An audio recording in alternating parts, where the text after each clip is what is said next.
Hii video ni muhimu sana kuisikiliza mpaka mwisho. Na kwa nini ni muhimu? Kwa sababu nataka nikutajie dalili 10 ambazo ukiziona kwa kuku wako basi ujue kabisa chakula ambacho unawapatia kuku wako hakina virutubisho vya kutosha. Hata kama umenunua dukani chakula umetengeneza mwenyewe, ila ukiziona hizi dalili kwa ujumla zinaashiria kwamba hicho chakula ambacho unawapa kuku wako hakina virutubisho vya kutosheleza. Ndio maana wanaonyesha hizi dalili. Nitaanza na dalili moja baada ya nyingine. Kwa hiyo nisikilize kwa umakini sana. Yaani usipotee kwenye hii video, itakusaidia sana. Na kama una marafiki unaweza ukashare nao ili uweze kuwasaidia hapa tutatue hii changamoto. Naona changamoto ya kuku kupewa chakula ambacho hakina virutubisho vya kutosha kwa sasa hivi imekuwa ikiwatia hasara wafugaji wengi sana. Tukianza na dalili ya kwanza kabisa ambayo itaashiria kwamba kuku wako wanapewa chakula ambacho hakina virutubisho vya kutosha ni kudonoana.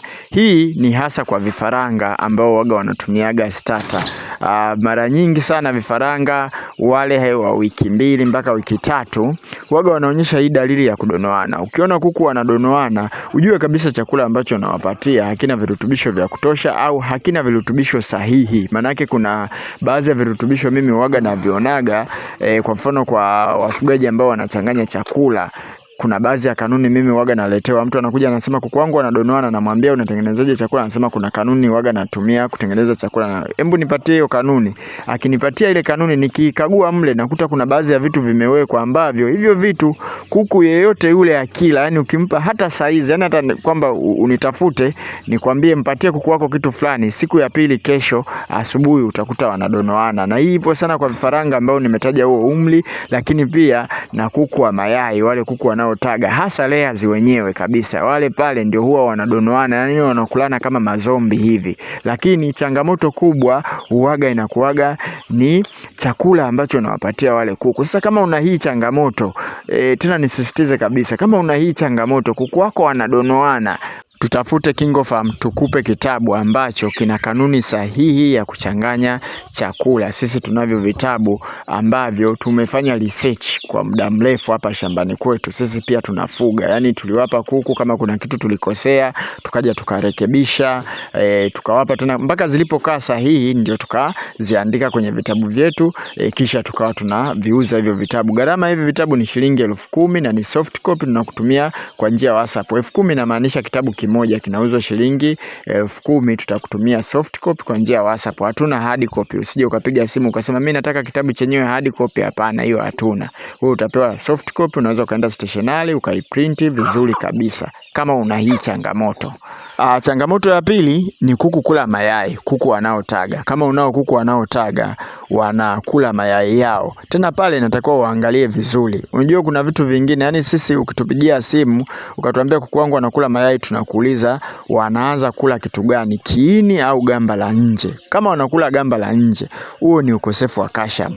Hicho chakula ambacho unawapatia kuku wako hakina calcium ya kutosha au hakina kiwango sahihi cha calcium. Na calcium haitakiwi izidi, haitakiwi ipungue kwenye kiwango fulani. Lakini pia kama wanakula kiini cha njano, kile kiini cha njano, kile cha ndani kabisa kile, ujue kabisa ni ukosefu wa protini hasa kwenye methionine na lysine, kwamba hapo imepungua. Kwa hiyo wanaenda kuitafuta katikati ya yai. Umeona? Kwa hiyo hivyo vitu hivyo ni vitu ambavyo vipo wazi kabisa. Unaweza kununua chakula dukani lakini ukakuta kuku wako wanadonoa mayai. Kwa hiyo changamoto ni kwamba chakula unachowapatia hakina virutubisho vya kutosha. Na kitu kingine ni kuku kutaga mayai yenye gamba laini. Yaani unakuta kabisa kuku wako wanataka yai ambalo ni tepetepe. Tena walau hata mwanzo pale wanapoanza kutaga kwenye ule mwezi wa 4 ule, mara moja kuku haitakiwi atage yai kila siku, au anataga yai ambalo halina gamba, yani ni tepetepe. Hiyo ujue kabisa kuku wako kuna sehemu virutubisho vimekosekana, hasa madini ya calcium.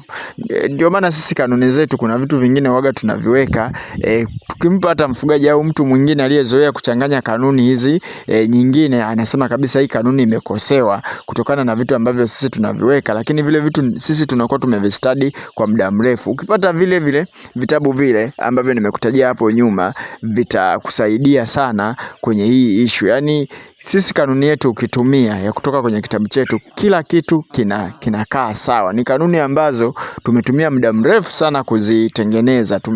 Yani kuziweka mpaka zikae sawa, tunazileta kwenye kitabu, tumetumia muda mrefu sana.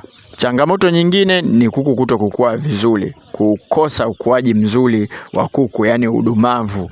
Unaweza ukanunua chakula dukani, unaweza ukatengeneza mwenyewe, ila ukisha kosea mlinganyo sahihi wa kuweka virutubisho kwenye chakula chako, hao kuku hawawezi kukua vizuri. Japo hii pia huwaga inasababishwa na utunzaji wa chakula. Unaweza ukawa na chakula sahihi, lakini namna ya kukituza, sehemu ya kuweka ukawa unakosea, kinapata uvundo, kitu kama hicho kinapelekea kuku wako kushindwa kukua vizuri. Na hii huwaga inasababishwa na sababu nyingine ambayo ni magonjwa. Mara nyingi sana kama umeshindwa kutunza chakula chako kikavunda, au wakati wa kuandaa, hasa sisi ambao tunatengeneza chakula, mara nyingi sana unajikuta kwenye huu mtego.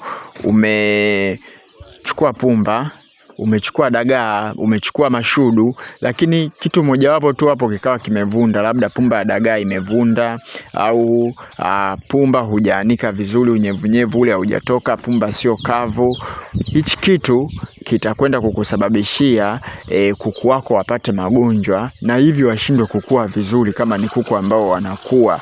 Changamoto nyingine ni kuku kushindwa kutembea. Sasa kuku kushindwa kutembea, kuna muda waga inatokana na magonjwa kama vile Marex. Kuku wanapata ulemavu ule pale wa miguu, wanashindwa kutembea. Lakini kwa asilimia kubwa, ukiona kuku wako alikuwa anatembea vizuri tu, baadaye akawa anashindwa kutembea, ameshavuka wiki 2, kwenye wiki 3 anashindwa kutembea, miguu yani anashindwa kusimama vizuri, basi ujue changamoto ni chakula. Chakula ambacho unampatia hakina madini ya calcium ya kutosha ya kuweza kuimarisha mifupa, ndio maana kuku wako anakuwa anashindwa kutembea. Kwa hiyo ukiona hivyo, ujue kabisa chakula unachowapatia hakina virutubisho vya kutosha. Hata kama unatumia chakula cha dukani, kinakosa kabisa virutubisho hivyo ambavyo vinaweza vikajenga mifupa ili kuku aweze kutembea vizuri. Changamoto nyingine, kuna hii changamoto ambayo wafugaji wengi sana wanakuaga hawahijui. Kuku ambaye kwa mfano anakula pumba plain, yani pumba haijachanganywa na kitu chochote kile, mara nyingi sana uponaji wake wa magonjwa, yani anakuwa anashindwa kupona vizuri magonjwa hata kama unatumia tiba sahihi. Ndio maana kuna muda mwingine unaweza mfugaji ukawa unampa tiba, hebu tumia tiba hii hapa, kuku wake hawaponi, tumia tiba hii hapa, kuku wake hawaponi. Baadaye unamuuliza labda unawapa chakula gani? Anasema mimi nawapa pumba tupu. Sasa chakula ambacho hakina virutubisho vya kutosha huwaga kinasababisha pia kuku ashindwe kupona kwa wakati. Na kwa kuwa nimezungumzia sana madhaifu yanayotokana na chakula kwa kuku, pia kuna changamoto nyingine hasa kwenye virutubisho ambavyo tunaviweka kwenye maji. Yani kwa mfano vitamin ambazo inatakiwa ziwekwe kwenye maji, na vitu vingine ambavyo inatakiwa viwekwe kwenye maji. Hizi booster, kwa mfano sisi hapa tunaelekeza sana kuhusiana na booster za asili ambazo inatakiwa ziwekwe kwenye maji. Endapo zitakuwa zinakosekana, na zenyewe pia zinaweza zikaleta changamoto kwa kuku wako, pamoja na kwamba unawapa chakula ambacho labda ni kizuri, kina virutubisho vyote, lakini kama unawapa maji matupu kila siku, unawapa maji matupu, usafishi vizuri vyombo, yani maji unaweza ukawekea leo ukatoa kesho kutwa, na yenyewe pia itakuletea changamoto nyingi sana ambazo utashindwa kuelewa. Jamani, katika kitu ambacho kama wewe ni mfugaji haupaswi kukosa kuwa nacho, unafuga kuku wa kienyeji, ni incubator, na incubator kutoka KingoFarm. Kwa sababu kwa mfano saizi hapa umeme haupo, hii incubator umeme haupo, lakini tuna uhakika kabisa hii haiwezi kuathiri hawa kuku endapo hatutafungua hii incubator. Incubator zinapatikana kwetu sisi kwa gharama nafuu kabisa, tutafute.